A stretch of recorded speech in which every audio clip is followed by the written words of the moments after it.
And you just modeled what I'm talking about. It's not the hill that you're going to die on. It's the hill that you're going to thrive on. I love that.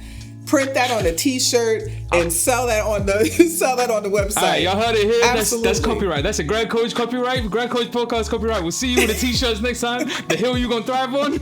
These hills here. Welcome to the Grad Coach podcast, or for those who know, the GCPC, where as ever, we are here to simplify, demystify, and take all the anxiety out of academia. Also, as ever, I remain your host, Dr. E, but today I'm going to be joined by Dr. Sabrina Epps, who, with years of experience in higher education, has a wealth of knowledge in supervising dissertations and theses, particularly at the Fielding Graduate University. And having worked with hundreds of students in that time, Sabrina knows exactly what your examiners are looking for, as well as what it takes to pass that post-grad degree. Now, in this conversation, Dr. Epps is going to share 5 secrets to research success that she wishes every research student knew before starting their dissertation or thesis. And if you're tackling any sort of post-grad research project, these insights are sure to save you months of stress and set you up for the win. Oh, and while I've got you here, don't forget to grab your free copy of the Grad Coach Research Toolkit, which you'll find in the link in the description down below. It is packed with hundreds of templates, checklists, video tutorials and guides, all the stuff that you're going to need. All of these are designed to fast track your research and save your sanity. Trust me, I know. Over 10,000 students have already used these to get kind of an unfair advantage, and you can too. Otherwise, please don't forget to like, subscribe, hit that notification bell, and feel free to comment with any questions you might have for our future professors, and I'll be sure to put their feet to the fire like that. But until we get into that, Sabrina, we ready to dive into this? Absolutely, let's get it. Excellent, I love it. Let's get into this conversation. Okay, so for your first secret to success, Sabrina, you said, to quote you, becoming a scholar has less to do with aptitude and more to do with attitude and persistence. I like that. I like the vibes over here. But I got a question for you. So what exactly would you say is the right attitude? And what's the difference between being persistent and just being stubborn with research that might not actually be working? That's a really good question. So I'll start with the attitude and why it's so important for research students to not lose the confidence that they came into a program with. One of the things that's so interesting to me is how people forget that they were accepted into the program, which means that they met the requirements, they had skills and attributes that the program directors or the faculty found interesting and that would be an asset to the program. Once they get into the program, then people have a tendency to feel like they have imposter syndrome, or they wonder if they have what it takes to cut it. But they've done so much before. And so it's really important that research students realize that they're there because they're supposed to be there. So that's what I mean by attitude. In terms of persistence, I think it's really important that even if you do go down a rabbit hole or in the wrong direction, there's always an opportunity to course correct. And so the persistence is really about, this is a venture. This is not a sprint, it's a marathon. But it's such a worthwhile opportunity for you to make a contribution to the scholarly community, and to do that from the perspective of whatever field you're in, which is your own unique perspective with science backing that up. So we need your research. And so that's why it's important for research students to persist. So to be clear, when you're saying persistence, you don't necessarily mean stubbornly pursuing one particular path, even if you find that path isn't necessarily working out too well. But you mean like just the overall endurance of being able to push through even when things aren't going so well, even when you're feeling like you're stuck in imposter syndrome, and just keep driving towards that end goal. That's what we mean by persistence here? Absolutely. One of my previous professors had a really good piece of advice when I was having a particularly bad day. She said, take the day and get it all out. Like, binge watch Netflix, eat ice cream and bonbons, whatever you need to do. And really, take the time that you need. But tomorrow is a new day. Remember why you're here, and let's get on with it. And I don't mean that even just in isolation. Get the support that you need. Figure out where the problems are And endurance, that was a great word that you just used, because again, you have what it takes to endure. It's just a matter of understanding, use your research skills to figure out where the blockages are, or where where the research may not be working. Again, especially for quantitative, you may have to run the numbers over and over and over again, and each time make a different tweak. So just, continue to do that and be persistent about it. And in worst case scenario, have a bag of bonbons with you. You know what I mean? Just like a little reminder, just in case you need a little something, something. Just have a bag of bonbons with you in case we get stuck on something. This is good advice. I can live with that. For me, chocolate never hurts. Especially if it's dark chocolate. And you'll get your antioxidants and your polyphenols, and you'll feel great. That's true. While you're stressing out. This is true. But if you had met me 10 years ago, you see how chocolate can do some damage. There was like 4 of me back then. But anyway, that's a different conversation. So in any case. All right. Absolutely. So let's move on to your second secret to success, Zarina. So the next thing that you said in your second secret is to read and record and use those reference management systems. It's good advice, generally speaking, but give us the full recommendation here. 1, which management systems do you think work best? And maybe more importantly, how much is too much when it comes to the reading? Like, how do you know when you've gone too far? Oof, that can be tough for folks. It was tough for me. And it's been tough for other people. Again, rabbit holes. So that's really under rabbit holes. But it's really good as you're reading an article and you come across points that make sense to you. I've always found that almost envision, if you can, the author, like you're having a conversation with the author. And so the author is, you know something about the subject, which is why you chose the article in the first place. And you're trying to understand different points of view. You're trying to understand different theories and that kind of thing, right? And how those theories can be implemented. It's good to make notes either in the margins. I'm not going to talk too much about my own journey, but I will say that as an extrovert, and I tend to be an extrovert, talking audibly to the author, and as I'm making the notes or something like that, be a part of the conversation. At Fielding, one of the first things that the professors had us do during orientation, new student orientation, was talk about the cocktail party. Imagine yourself at a cocktail party with other scholars in your field or the field that you'd like to be in.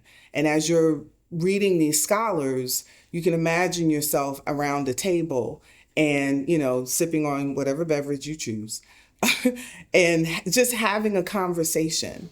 Because really, that's what this is. It has nothing to do with, somebody being so much smarter than you. It's that they did their research and they found these results. And so as you're thinking about your research, and that's my other piece to that too, is always be thinking about your research. The reason why you're reading what you're reading is to understand where it fits into your dissertation. And then the bigger why is why you're doing the program and the contribution that you want to make as a scholar as well. Before you record anything, make sure that you capture the citation or the reference. In terms of different programs, I know, I think Mendeley, has phased out. That's what I use. There's Zotero, there's OneNote, and quite frankly, you can even pull up a Google Doc and just say, references. That will be your reference list later on. So it's good to record because you need to know where you got the information and because you're going to need to quote it in your dissertation. So yeah, I think having the conversation with your authors as opposed to being intimidated by them. Do a quick story. There was a particular author that I was very enamored with and just really inspired my research. And when it was all said and done and it was time for me to choose my committee, I needed an external reader. And I went back and forth with myself about whether or not to contact this particular author. But I had to be brave. And so I sent an email because I figured the worst thing that the person could say was no. And literally within 2 minutes of my email, that scholar emailed me back and said, "Sounds like fun," quote unquote. and gave me the best advice as an external examiner on my research. And so again, to show that, scholars are people at the end of the day, at the beginning of the day and the end of the day. So yeah, having that conversation and practicing having that conversation with other scholars is a good idea through your reading. I got you. I think that's exceptional advice. I think that's a really, really nice way of putting it. I'm gonna come back to you on that imposter syndrome piece, but I think that's excellent advice. Let's move on to your third secret to success here. The next thing you said is to fail to prepare to fail, or at least get lost and never know where to stop. So let me ask you a question about this quote of yours here, this secret of yours. When does preparation become procrastination? Like, in other words, how do we know when to stop checking like examples of past papers, or rationalizing our methodological choices, or trying to develop that perfect theoretical framework, and just get to writing and data collection? When do we know when we've slid into procrastination from preparation? It's a couple of different ways. I think that if you're not writing forward, right, the narrative has to, if you think about a story, once upon a time, and then, the protagonist gets in some kind of trouble. And that's usually when you get into trouble, when you're reading and reading and reading.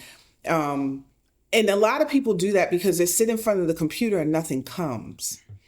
And what I find is, if you've written something, one of the ways to get through that is to figure out what is it that you're trying to say next. If you don't know, having your research logic model in front of you, having your, an outline in front of you, maybe sometimes go back to either the last thing that you wrote in the literature review, which is usually chapter 2. Even in terms of like, once you get really into it, looking at your concept paper. Why did you envision this in the first place? What did you because I think people do get lost lost in the research, lost in what other people have written.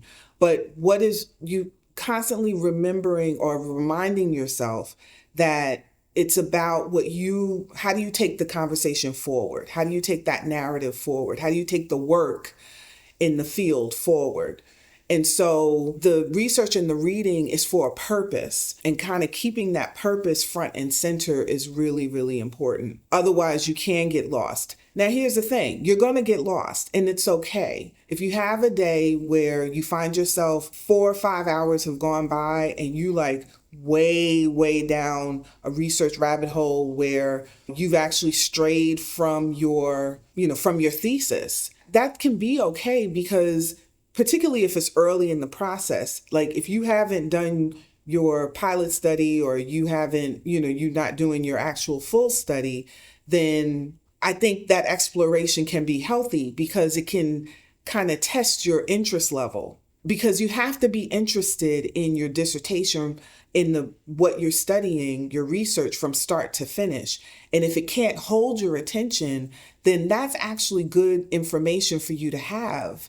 Because if it won't hold your attention, then that means you may not give your best to it. And so in the beginning, it might not be a bad thing to get lost sometimes.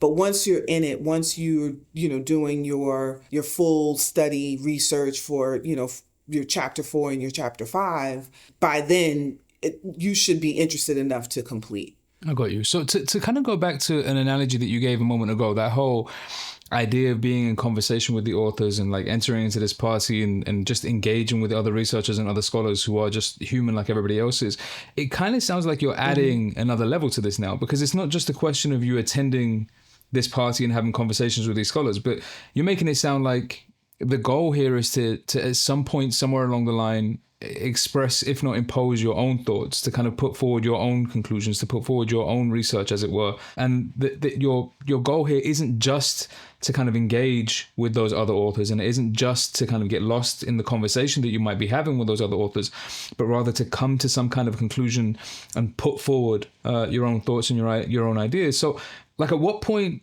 where's the polite point for me to cut off a conversation with one of these authors? You know what I mean? Like, if I'm in that party, at what point do I say, okay, cool, it's been interesting getting to know what the background research is. It's been interesting getting to know what the information is in this area, but it's really important that I put my own opinion forward. At what point do I say that's enough preparation, or that's enough knowledge, or that's enough conversation, that's enough research. I can now focus on just putting forward whatever it is I need to say. Where does that occur? Like, at what point does that become the case? If in the conversation, staying within that metaphor, it's the place at which you say, well, yeah, but, because if you're reading and you think to yourself, yeah, but, then there could be the gap right there.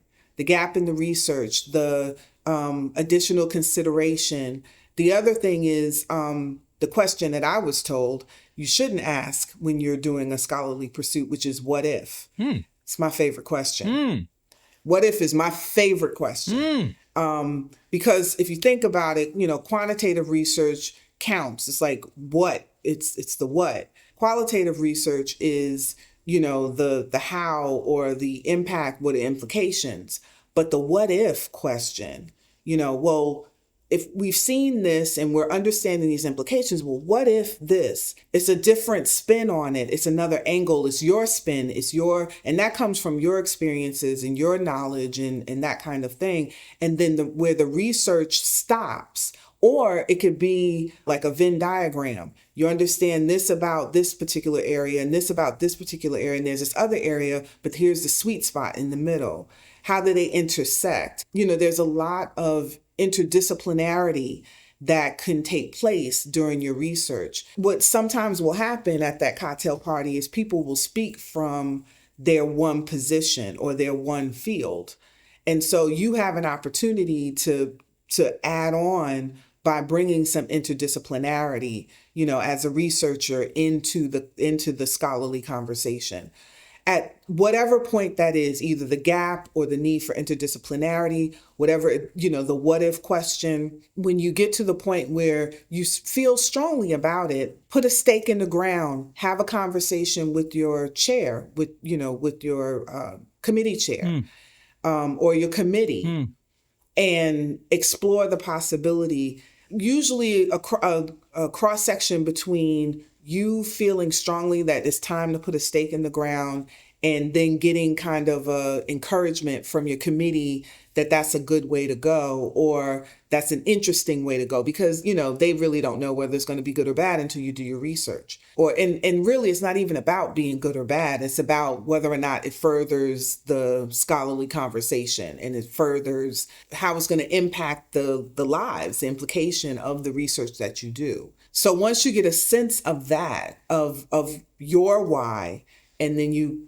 get the encouragement from your committee, then you're off to the races, if you will. Okay, I appreciate it. Time to, or they ring the bell and you go from the cocktail party, and now it's time to sit down and eat dinner. We started. I need to bring it back to the conference. We had bonbons and chocolate, and now we sitting down for dinner. You get me hungry. Like, let's not. We gotta stay focused over here. Let's move on to your fourth secret for success here, the fourth quote that you had here for how our students can achieve success in their research projects. And you say, to quote you, no matter what, keep your research questions and rationale front and center to stay focused. Now, nobody here at GC, at Grad Coach, is going to argue about the importance of the research questions and the rationale or the research aim. These are the things that we refer to as the golden thread. But once we've got that research question, once you've got that rationale, does that also mean that you're committed to it? Like, is there any give in that golden thread, or like, is it just pulled taut? Like, there's no alternative. Once you got it, that's it. You're stuck to that, or is there some room for maneuver here? The real answer to that question changes by institution and by committee, particularly your chair. So, can I just get real for a second? By all means, we here. This is all we do. Go ahead. So, the process by which people get into doctoral study oftentimes is through a scholar that they want to work with. And then other times it's through their own desire, and they find a program that's independent that allows the student to kind of design their own program. I am a proponent of flexibility throughout the dissertation process, but I do understand that there are doctoral students in programs with program chairs and dissertation chairs that are incredibly rigid. I'll speak to that because I want to make sure that I speak to those doctoral students. First of all, I feel you. I really do. I feel you, and you will get through it.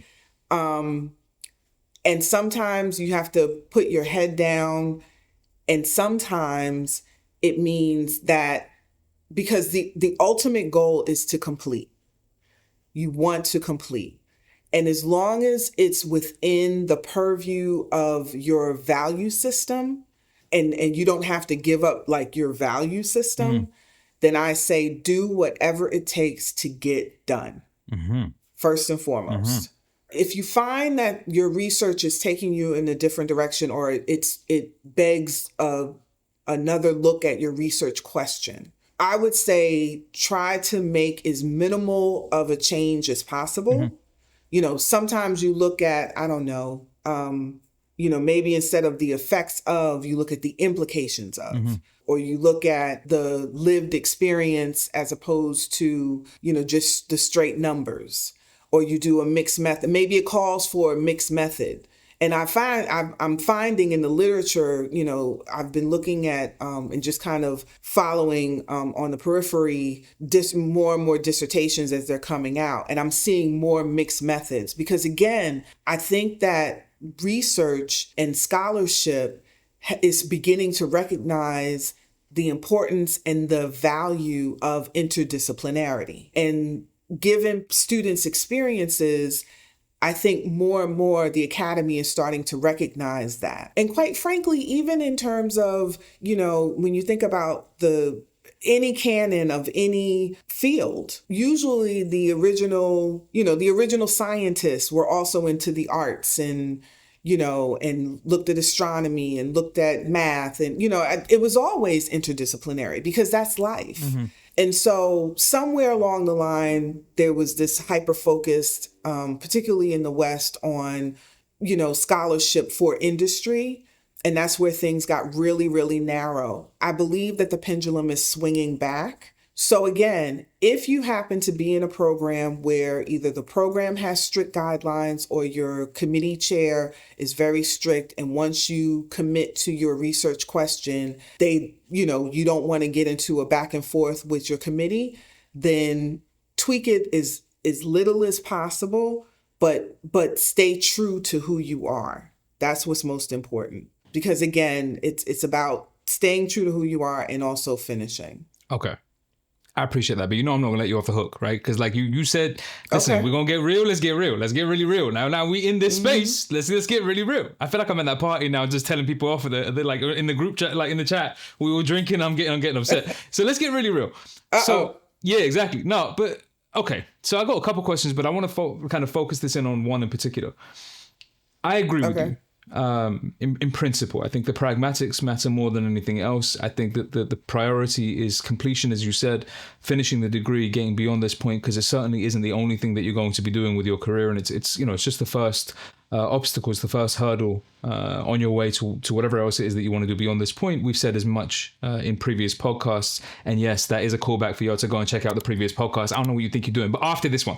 But in any case, the point is, so yeah, like I agree with you on that point in terms of pragmatics and focusing what you need to do in order for you to get through. But you and I both know that there are going to be situations where your research question, your rationale, maybe even the direction of your research, generally speaking, has been informed, at least, if not directed, by your professor, your chair member, your supervisor, your committee, whoever it might happen to be that's overseeing the progress of your work. And somewhere along the line, in the course of doing that, you start to feel like you're losing touch with what it was that you thought was your project in the first place. And those people are supposed to be guiding you to the goal. They're supposed to be directing you towards what it takes for you to finish. And you feel like you're getting less and less connected with your work, and you're kind of just doing what they're telling you to do, or following a path that they've outlined for you that they think makes most sense, although you might not be entirely comfortable doing it, even if it doesn't necessarily mean that you're sacrificing your personal value systems.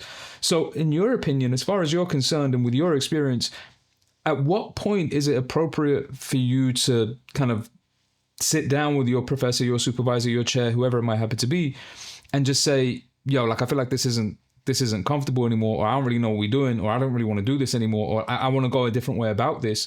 Or are you saying that no matter what, even if you don't feel attached to your own work anymore, just push through anyway? Like, how far are we taking this pragmatism thing, particularly in terms of the relationship and the dynamic between yourself and your chair, committee, or whoever is overseeing your work? Right. I'm really sensitive to how diverse your audience is, because there are so many different scenarios, because there's, so many different universities, so many different types of committee chairs and professors. So I tend to be on the more radical side of the spectrum. But as much pragmatism as I just spewed, I tend to be on the radical side. Okay. And so I have and will push back. But again, that comes with that level of the type of confidence, and just, it goes back to my first, what we were talking about initially, which is you're there for a reason. There's a high probability that this professor saw your information or saw your credentials and was a part of making the decision of accepting you into the program. And so sometimes they need to be reminded of that. You bring experience, you bring a perspective, and you've done a thorough literature review, and based on that literature review, or based off of the problem that you're examining, you're starting to see that their guidance is leading you away from what you really want to know.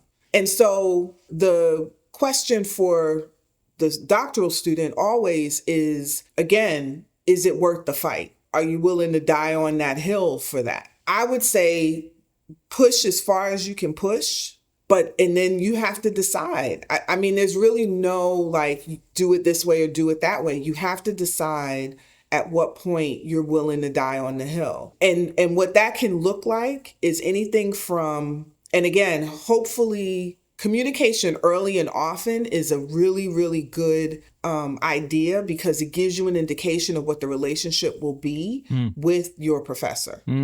If you find that there are red flags in the beginning and you need to make a change at the committee level with your chair, then I say, if you've come to an impasse, and I'm actually working with a student that's in this situation, and we went from trying to fulfill the committee chair's understanding of the research to figuring out what other options the student has in terms of obtaining another committee chair. And so that student recently thanked her committee chair for their service and has obtained a new committee chair that understands the premise of the research, the point of the research, and is not trying to take that student in a direction, because you also have to fulfill the doctoral competencies of the program. And if you're so far afield that you can't commit, you don't feel good about it, so you're not going to commit to doing a good piece of work, then you're going to jeopardize your ability to get to degree, time to degree in anyway. So yes, absolutely. Starting out with good communication, though. I cannot stress that enough. Early and often, I refer to it as make them fall in love with you. It really is. You can do a lot just based on the personal relationship that you build with a particular professor. So, get to know them, understand what's important to them. And you're doing that because you're really trying to understand a match, because quite frankly, you're going to be dating this person for quite a while, 2-3 years maybe, and sometimes even more. So you want to make sure that, that it is education is a reciprocal engagement. And so there's no such thing as getting a PhD and you're done learning. So if your PhD or your professor doesn't have a spirit of learning, then that's telling. And so you have to decide what type of, leadership or what type of support for your research you're looking for. Okay, I appreciate that. Thank you very much. That's good advice. I like that. I'm gonna have to take a second to think about like having dated my professor, because like that was scary. But But something tells me if we had that party, like between the drinks and the bonbons and the chocolate, you can make them fall in love with you relatively easily. Like, we can get them there. That's okay. Absolutely. Yeah, we good. So let's move on to your fifth and final secret to success, the final piece of advice that you have for our research students. And what you said, to quote you again, Sabrina, was, the emotional pitfalls will be your greatest challenge. Even your support will only carry you to the next struggle. You tell me, what's the secret to pulling ourselves out of those pitfalls, if there even is one secret? There is not one secret. You have to know who you are. You have to know, and that's every part of you. You have to know your emotions, everything from feeling unworthy, feeling useless, feeling like you can't compete in the program, whatever it is. And the reason why you have to know yourself is because you have to know what you're dealing with, what you're fighting. Once you can name it, then you can figure it out. The other thing too is because it's the messaging. What is the message in those low moments that you're hearing in your head and sometimes in your heart? Is it your fourth grade teacher who told you that you play around too much, you talk too much, you're never going to amount to anything? Was it a parent who, when you brought home a B, said it should have been an A? Or when you brought an A home, said, were you the top A in the class? There's a connected story to the little you that you need to find and tap into so that you can heal that. Because oftentimes being stuck like that comes from a broken place, from a different time in your life. And so it's really important that you understand where those messages are coming from, and then you do what you do best, which is check the validity of it. Is that valid? Is that true? And so in my own journey and in the journey that I have been in with students, I always go back to, is this true? Is it true that I don't have what it takes to get through this program? Absolutely, that's not true. Because again, you were accepted into this program based off of having what you had. And so, of course, you have what it takes to get through the program. Now, it's also sometimes life just has gotten to a point where your life will no longer support a doctoral pursuit. That is completely valid. But you see what I said there? It's that your lifestyle, or the life choices and decisions that you now have to make no longer support that. That has nothing to do with your personal aptitude or your personal even commitment. Things have shifted and changed.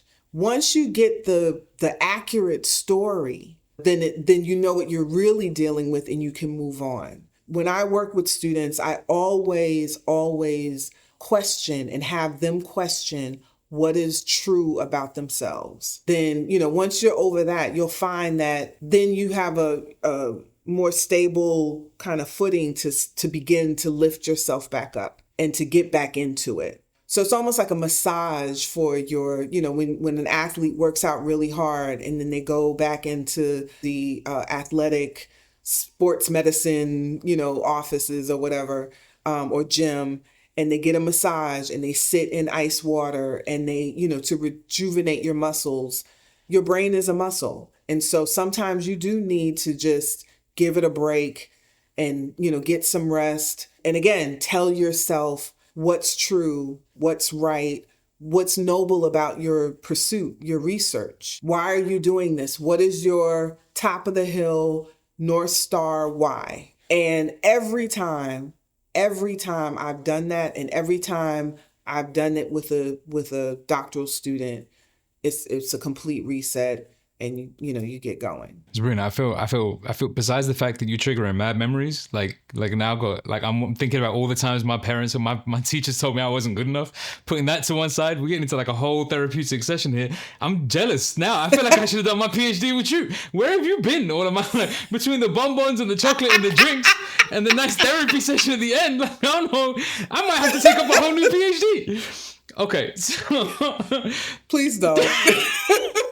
you know what? I am not. Listen, I'm being true to me, and being true to me, I will do this for myself. Thank you very much. If that's the hill you want to die on, okay. Listen, this is the hill I'm gonna thrive on. Thank you. I will thrive on that hill. Thank you very much. Okay. But And you just modeled what I'm talking about. It's not the hill that you're going to die on. It's the hill that you're going to thrive on. I love that. Print that on a t-shirt and sell that on the website. all right, y'all heard it here. Absolutely. That's copyright. That's a Grad Coach copyright. Grad Coach podcast copyright. We'll see you with the t-shirts next time. The hill you gonna thrive on. These hills here. Sabrina, That's right. I thank you so much for all that advice. Thank you so much for all of that guidance. I really, really appreciate you taking the time to give us all that information. It's besides the kind of the therapeutic aspect of it. It was all incredible insight and background information into how we can achieve this. So I just want to take a second to thank you for the time that you've given us and for the advice that you've just given us today. Thank you very, very much for that. I appreciate you, Sabrina. Thank you so much for having me. This was so much fun. I wish all of your listeners the best in your pursuits. And this is a great resource. I wish I had it. And so, thank you so much for the time and for the conversation. It's been amazing. You're awesome. Thank you, Sabrina. All right, so that is a wrap for today's episode of the GCPC of the Grad Coach podcast. A huge thank you again to Dr. Epps for sharing those insights with us. Don't forget, while you're here, to grab your free copy of the Grad Coach Research Toolkit. It is loaded with templates, checklists, video tutorials, and guides that will help save you time and stress. You'll find the link waiting for you in the description below. No bonbons this time, but I might have those for the next episode. Last but not least, remember to hit that like and subscribe button. You got to help us help you, so you don't miss future episodes. And please feel free to comment and ask any questions that you might want us to put to our future professors. We've got plenty more expert advice lined up to help you on your research journey. But until then, and as ever, peace, productivity, and positive results. Thank you, guys.